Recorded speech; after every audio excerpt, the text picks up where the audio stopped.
So I think that I should cover VESPR in a midterm review video, because even though I posted a video on VESPR, the valence shell electron repulsion theory, a lot of people still manage to do horribly on the test. Even with 8 points of extra credit on the table, people's grades still largely averaged in the 70s, which is bad. So out of that kind of feeling for that, I will be doing a video specifically on the valence shell electron repulsion theory. So what is the valence shell electron repulsion theory? Well, so electron pairs are going to repel against each other as strongly as possible. I am freezing. But specifically, lone pairs are going to repel more strongly than bonded pairs. That's a big concept that you have to know in order to really be successful. You can't really start something if you don't know what you're doing. This is kind of one of those cases. You need to know what you're doing, so you need to know what it's about. So linear is very obvious. Linear is 180 degree bond. Will linear be polar or non-polar? The answer is it diatonic? You will have 0 lone pairs and you'll have 2 bonded pairs in linear. Bent has 2 types. It's 2 bonded pairs and either 1 or 2 lone. If you have 2 lone pairs like water, the bond angle is 104.5 degrees. The 2 lone pairs are going to squeeze the bonded pairs closer together. By the way, bends can never be symmetric, so it will always be polar. What about trigonal pyramidal? Trigonal pyramidal has 1 lone pair and 3 bonded pairs. Because you have 1 lone pair, the bond angle increases to 107 degrees.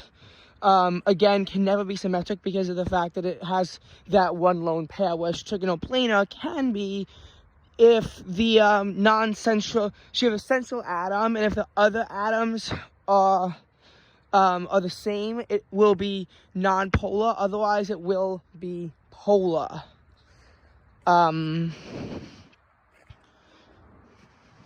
So that will depend on the molecule. The tetrahedral is 0 lone pairs and 4 bonded pairs, and it can actually spread out to 109.5 degree bond angles. By getting rid of a lone pair, you increase the bond angle by 2.5 degrees because those lone pairs begin to squeeze them closer and closer together.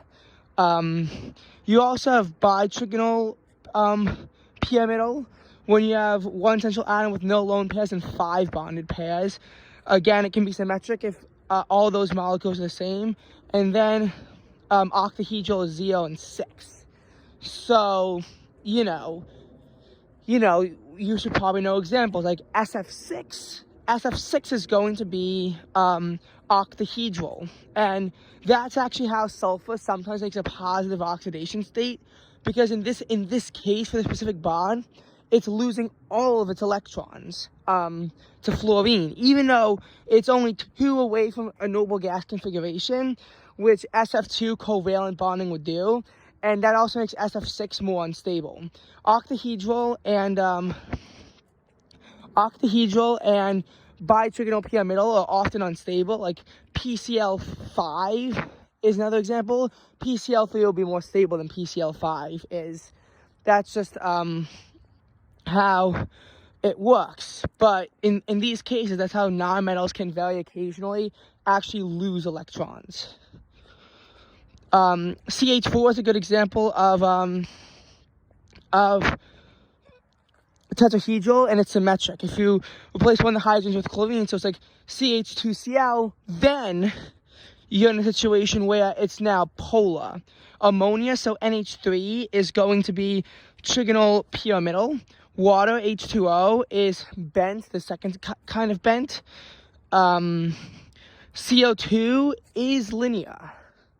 So, that's the bit about VESPR that I wanted to talk about, and how that happens. I actually remember on our bonding test, there were a lot of other questions that seemed difficult, so I will, try to go over them. One of them asks, how does sodium chloride dissolve in water? Well, that I didn't really know, but it had something to do with the positive electrode. You have to kind of think of the way that they're dissolving, so it's constantly pulled apart by something. That you have to think about a little bit. I also remember the first question of the test opened up about a question about why ionic molecules are brittle. Well, you have to know that it's a very set thing. And I will admit, the question choices were tough and it required a lot of narrowing down. But really tough questions with the bonus should have put you in the low 90s. Mid 80s without that. So there's clearly other stuff to work on. And I'm making this midterm review video specifically on VESPR because it seems people are really struggling with it for the chemistry midterm. At least my chemistry midterm, and most of the people, if not all of you watching this video, it's going to be tomorrow afternoon, so January 26th. It's going to be at about 11:15 in the morning. A lot of you also have the Algebra 2 midterm, which I am personally stressing more about because I'm actually have slipped a lot in my mathematical abilities, but I am slowly starting to regain them. So we have a lot of studying to do tonight. Try not to binge watch all my YouTube videos.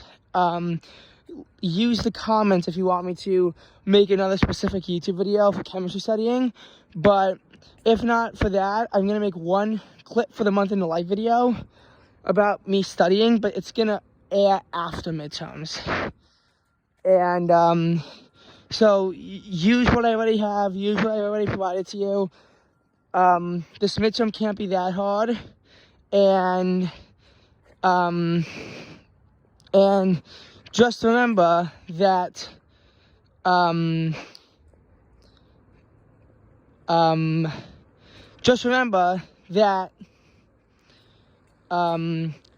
I don't know how to leave an inspirational message. I'm sorry.